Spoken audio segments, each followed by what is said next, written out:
सजग प्रहरी सबके हमर सादर प्रणाम। मंचासी श्रीगण, मेरे सभागार में उपस्थित भाई बंधु, इस कार्यक्रम के मुख्य सूत्रधार इंजीनियर राष्ट्रपति, उनका मैं हृदय से आभारी हूँ जिनने मुझे बिहार की धरती पर, पर्टिकुलरली इस मिथिला की धरती पर बुलाया। मैं उनका हृदय से आभार व्यक्त करता हूँ। जिला अध्यक्ष अरुण झा जी, प्रदेश महासचिव बलराम कुंवर जी, गणेश मिश्रा जी, बाबू, प्रेमनाथ झा, पप्पू चौधरी जी, प्रदीप ठाकुर जी, मंच का संचालन कर रहे मेरे भाई सुबोध जी, निझा जी, झा जी, मनोज झा जी,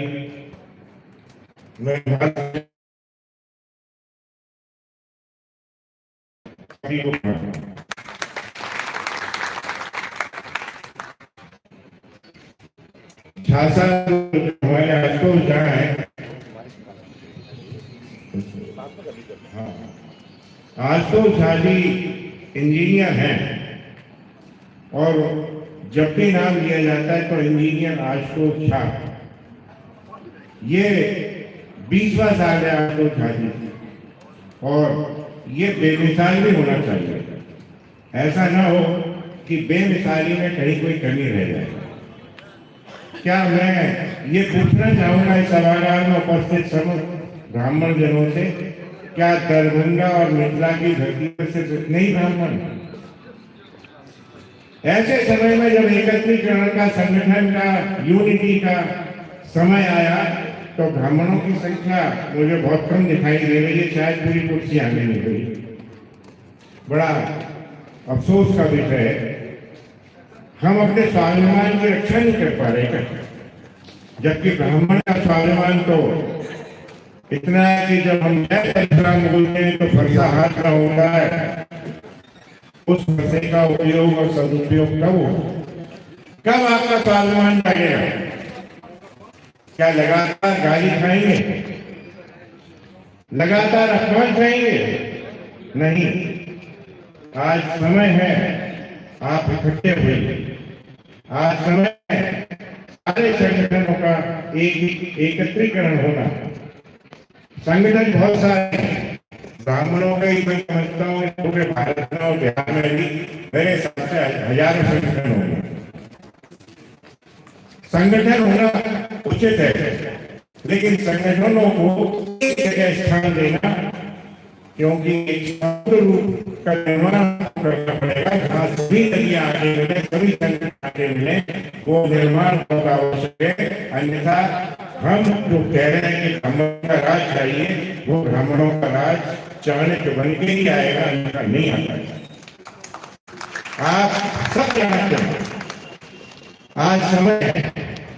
सर्वप्रथम मैं चाहूंगा कि उस पुत्र को, उस त्यागी पुत्र को जिसने दलितों का इतना साथ किया, उनके लिए आवाज उठाई, मैं आपकी ओर से, स्वयं अपनी ओर से श्रद्धांजलि अर्पित करता हूँ भारत भूषण तिवारी को, क्योंकि वो एक तिवारी सत्ता पे बहुत भारी था, बहुत भारी था।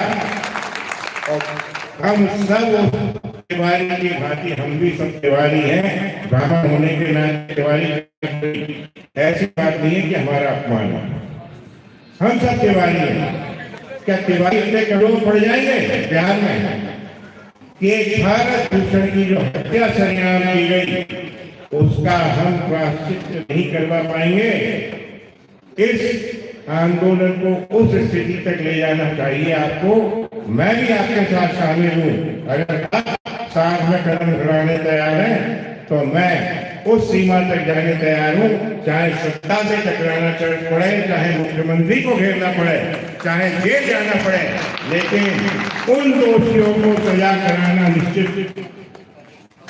संकल्प लें इस बात का। यह हत्या का प्रकरण क्यों दर्ज नहीं हुआ? सरेआम हत्या की गई, उसका क्या दोष था? क्या कोई आपराधिक रिकॉर्ड था? उसने कोई गोली चलाई? उसने उन दलितों की रक्षा की जिन दलितों से आज हमें गालियां दिलवाई गई। कहा जाता है हमने शोषण किया। शोषण तो हमेशा ब्राह्मण का ही हुआ है, आदिकाल से और आज तक होता आ रहा है। अगर जो हिंदू का नारा सत्ताओं में बैठे हैं, हमारा साथ लेकर सत्ताओं में बैठे हैं, वो सत्ताएं कहलवा रही है कि ब्राह्मण तुम विदेशी हो, भारत छोड़ो। ए भूरे बाल वालों ब्राह्मणों, विदेशी हो, भारत छोड़ो। क्या हम भारत छोड़ेंगे? अरे हमने इस भारत को बनाया है। एक चाणक्य ने आज जो वर्तमान सीमाएं हैं भारत की, उस समय की सीमाएं मगध की मालूम है कहां थी? उसमें पूरा ईरान समाहित था, अफगानिस्तान समाहित था, पाकिस्तान समाहित था। इस आज के वर्तमान भारत से उस समय की सीमाएं 3 गुना अधिक थी। हम अपनी सीमाओं को सुरक्षित नहीं कर पाए, लेकिन आज समय आ गया है। आज ब्राह्मणों को एक होना पड़ेगा, और ब्राह्मणों का एकत्रीकरण इसलिए आवश्यक है क्योंकि ब्राह्मण ने हमेशा सत्ताएं चलाई है। और आज भी अगर ब्राह्मण अपनी कार्यपालिका से, अपने सरकारी पदों से अगर 1 महीने के लिए स्थान छोड़ दे, 1 महीने के लिए छुट्टी ले ले, तो ये सत्ताएं नहीं चल पाएंगे, ये देश नहीं चलेगा। सिर्फ ब्राह्मण नहीं चलाता है, उसमें सवर्ण भी साथ देते हैं, लेकिन ब्राह्मण विद्वान है, देश चलाता है। आज लड़ाई किस बात की है? द्वापर में भी यही लड़ाई थी, त्रेता में भी यही लड़ाई थी। लड़ाई कलयुग में भी समान है। समय आ गया है, ये धर्म और धर्म के बीच लड़ाई है, ये सनातन और अनसनातन के बीच लड़ाई है। आज ब्राह्मण का अस्तित्व और सनातन एक दूसरे के पर्याय हैं, दोनों पर्यायवाची हैं। हो सकता है मैं हिंदी बोल रहा हूँ, शायद कम समझ आए आपको। हम दोनों पर्यायवाची हैं। अगर ब्राह्मण रहेगा तभी सनातन है, और सनातन के कारण ही ब्राह्मण है। आज स्थिति कहाँ पहुंचाई जा रही है? राजनीतिक दल ऐसा कोई बताए आप जिस राजनीतिक दल ने आज तक ब्राह्मणों का, सवर्णों का साथ दिया हो या उनके लिए कोई विशिष्ट कार्य किया हो। सिर्फ छीनने की पॉलिसी अपनाई। हमेशा हमसे छीनते आए और हम भी बड़े सीधे हाथ से देते चले। आज आप नहीं, खुला नहीं रखने हाथ, मुट्ठी बंद करना है। मुट्ठी बंद जिस दिन आपने कर ली उसे मान लेना, ये भारत की सत्ता आपके हाथ में है। सत्ताएं क्यों हमें दूर रखना? क्योंकि हमारे बीच में, हमारे समाज में बहुत सारे विभीषण भी, बहुत सारे कांगेने भी हैं, जो होते तो हमारे भाई बंधु हैं। कोई हमारा पिता है, कोई चाचा है, लेकिन क्या जरूरी है? महाभारत याद करना, अर्जुन ने भी अपने को नहीं मारा, क्योंकि धर्म युद्ध है। धर्म युद्ध में ये नहीं माना जाएगा कि गाली दी, 15 दिन तक गाली दी चुनाव प्रचार में, और आखिरी दिन कह दिया आपको नहीं मोड़ा है, डेड हो जाए वोट। ये नहीं चलेगा। इसी कारण हम पीछे हैं। एक बार त्याग लीजिए लालच, व्यक्तिगत लालच, नातेदार की रिश्तेदारी। जिस दिन आप अपने पीछे अक्षमादी किसी को उठा के, कोई भजन व्यक्ति हो, हमारे बुजुर्ग इंजीनियर साहब जैसे लोग हों, इन्हें चुनाव में लड़ा दो, और जिस दिन आप जिता लेंगे उस दिन मान लेना आप सत्ता पे काबिज हो। अन्यथा आप ये मान लेना आगे आगामी चुनाव तक ब्राह्मणों का पतन उस स्थिति तक हो जाएगा जहां हम चुप चुप के रहेंगे, डर डर के रहेंगे। नहीं, हमें ऐसी व्यवस्था नहीं चाहिए। हमने बहुत सही, इससे तो ब्राह्मणों का अस्तित्व स्वतंत्रता के पहले था, एक वजूद था। ब्राह्मणों ने लड़ के अपने बलिदान दे के भारत को स्वतंत्र कराया। लेकिन स्वतंत्रता के 70 वर्षों में आपको मिला क्या? सिर्फ और सिर्फ छीना गया और आपको गाली दी गई। पहली गाली कि आप शोषण करता है, आप दलितों का शोषण करते हैं और करते आ रहे हैं 5000 साल। वही अगर 5,000 साल से शोषण करता थे तो भारत स्वतंत्र नहीं होता, और अगर भारत स्वतंत्र हो गया तो शोषण किसका हुआ? शोषण फिर से ब्राह्मण का हुआ, सवर्ण का हुआ, क्योंकि हमने ही अपना हिस्सा हमेशा उनको दिया जो इस काबिल भी नहीं थे। जिनके अपॉइंटमेंट, जिनके सिलेक्शन, जिनकी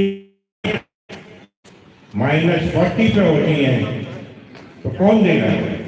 हमारे हिस्से का जाएगा। हमारी प्रतिभा पढ़ा लिखा के, पैसा करके, मजदूरी करके, मेहनत करके, त्याग करके घर पर बैठाते हैं। कहाँ से वो रिजर्व कोटे से कैंडिडेट आता है? आपको ये ज्ञान में होना चाहिए कि सिर्फ और सिर्फ पूरी पृथ्वी लोक में जितने देश हैं, उन देशों में एक भारत ही ऐसा है जहाँ ये जात राजनीति के आधार पर आरक्षण दिया जाता है। किसी अन्य देश में नहीं दिया जाता, और हम इसे पिछले 75 सालों से सहन कर रहे हैं।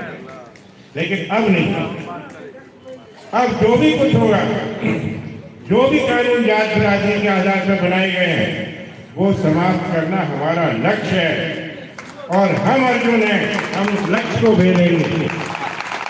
हर ब्राह्मण एक अर्जुन है, और हर ब्राह्मण एक भारत भूषण तिवारी है। कितने बलिदान लेंगे ले लीजिए, हम तैयार हैं। आइए, हम तैयार हैं, लेकिन अब पीछे नहीं हटेंगे। एक बार कदम निकाल दिया। कुछ लोग मुझे बार बार डरा देते हैं, आज हमारे अमित दुबे जी ने डरा दिया। जहाँ भी जाता हूँ कोई ना कोई डरा देता है कि बूढ़े हो गए। अरे भाई, थोड़ा और चल ले लो दुबे जी। नहीं, अभी बूढ़े नहीं हुए। अभी हमें अपने युवाओं को वहाँ मुकाम पर पहुँचाना है जिस मुकाम पर पहुँचने की आवश्यकता उन्हें है। दिल जवान है, बाल सफेद है, तो क्या होगा? तो आरक्षण जो है क्यों दिया जाए? कौन सी पॉलिसी, कौन सा कानून कहता है? संविधान में कहीं नहीं कहा कि आरक्षण जात बिरादरी के आधार पर दिया जाए, कहीं नहीं कहा गया। ये नेताओं की वोट बैंक की पॉलिसी ने मनमर्जी से हमारे ऊपर थोप दिया। हमने भी उस समय मंजूर किया, 10 साल के लिए मंजूर किया, अनादिकाल के लिए नहीं कि इंडेफिनिट पीरियड के लिए चलता रहे। आज 75 साल से ज्यादा हो गए। 75 साल में आपने आरक्षित वर्ग से एक भी ऐसी प्रतिमा बता दे, सरकार आरटीआई लगा के पूछना कि जिसने नाम और फेम कमाया हो, ऐसे आरक्षित स्टूडेंट को, किसी कर्मचारी को, किसी डॉक्टर को, किसी इंजीनियर को, किसी साइंटिस्ट को आपने नौकरी दी और उसने नाम कमाया, एक नहीं होगा। अरे इलाज कराते तो हमसे ही आके कोई जरूरी है? ईवर आरक्षण से वरना डॉक्टर भी इलाज कराने किसी मिश्रा पे जाता है, या तिवारी पे जाता है, या सिंह पे जाता है, या गुप्ता पे जाता है, लेकिन इससे रिपोर्ट नहीं जा सकता। उसे मानना है कि मेरी बीमारी तो यही ठीक हो सकती है। कभी आकर देखा है, पूछ रहे हैं कैटेगरी वाली से कि भाई डॉक्टर साहब, आप दुनिया के इलाज के लिए 0% में माइनस में सिलेक्ट हो गए, लेकिन आपने अपने ये बता एक ही आरक्षण जड़ से, समूल से समाप्त होना चाहिए। हम क्यों अपनी प्रतिभाओं का दमन करें? प्रतिभाओं के दमन का आशय आप समझते हैं? इस देश के राजनीतिक दल कभी नहीं चाहते भारत सोने की चिड़िया बने, भारत एक विकसित राष्ट्र बने, भारत एक हिंदूवादी राष्ट्र बने, और संसार पे, वर्ल्ड पे, पृथ्वी लोक पे, सभी देशों पे शासन करे। ये कभी नहीं चाहते राजनीतिक दल। जब तक प्रतिभाएं शासन में नहीं होंगी, प्रतिभाएं नौकरियों में नहीं आएंगी, तब तक भारत विकसित कभी नहीं हो सकता। आपने विकास की जो गति थी उसको ब्रेक लगा दिया, आरक्षण में उसको रोक लिया, लेकिन अब ये सिलसिला नहीं, बहुत कम समय की बात है। अब हम कदम से कदम मिला के चलेंगे और उस लक्ष्य को जरूर हासिल करेंगे जहां आरक्षण नाम की चीज नहीं होगी। ये बड़े योजनाबद्ध तरीके से किया गया कि सर्वप्रथम ब्राह्मण और श्रवण इसका पतन कैसे करें, क्योंकि यही बाधा है। तो उन्होंने पहले तो एक आरक्षण, दूसरा उन्होंने क्या किया कि उन्होंने कहा ये ऐसे नहीं मानने वाला, ये तो त्याग भी कर रहा है और गाली भी खा रहा है, लेकिन फिर भी समझ नहीं आ रही। तो उन्होंने कहा एक ऐसी एक्ट ले, तो 89 में एक ऐसी एक्ट अधिनियम को लाया गया जिसके केस 99.99% फर्जी ही होते हैं। आप आरटीआई से लगा के पूछेंगे तो आंसर आएगा कि बिहार में कितने केस एक साल में रजिस्टर्ड हुए और कितनों में रोक भरी हुई। आप देख लीजिए। और वो क्यों हो रहा है? सरकार ने कहा अभी भी नहीं मान रहे थे, उन्होंने कहा इनको इनाम देना चालू करें, प्रोत्साहन राशि दें, ये FIR करो और पैसे पाओ, जब तक केस चले तब तक 4 बार पैसे पाओ। FIR होते ही 25% मिलता है, आपके यहाँ भी मिलता ही होगा।